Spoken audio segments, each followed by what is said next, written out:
ఈరోజు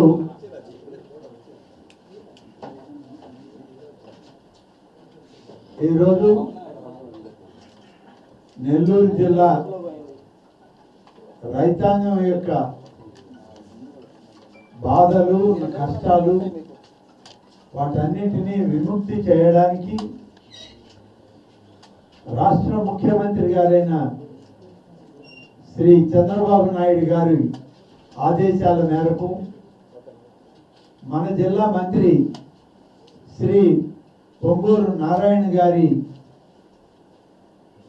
పిలుపు మేరకు జిల్లాలో ఉన్నటువంటి అందరు శాసనసభ్యులు, పార్లమెంట్ సభ్యులు, ఉమ్మడి నెల్లూరు జిల్లాకు సంబంధించిన ప్రజాప్రతినిధులతోటి రాష్ట్ర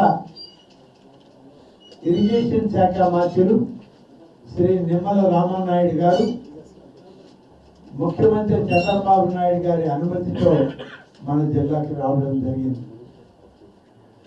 నెల్లూరు జిల్లాలో ప్రధానంగా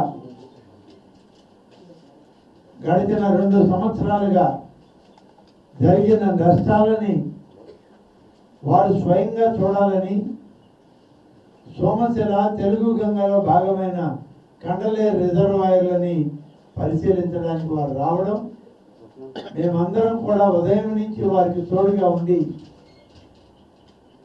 జరిగేటువంటి కార్యక్రమాల గురించి, రైతులు పడుతున్న బాధల గురించి, నిలిచిపోతున్నటువంటి ప్రాజెక్టుల నిర్మాణాల గురించి, అవసరమైనటువంటి ప్రగతి గురించి వారికి చెప్పడం జరిగింది. అధికారులతో కూడా వారు పూర్తి స్థాయిలో విచారణ చేయడం జరిగింది. కొన్ని ఆదేశాలు కూడా వారికి ఇవ్వడం జరిగింది. ఏది ఏమైనా ఇవాళ మా ప్రభుత్వం యొక్క ప్రాధాన్యత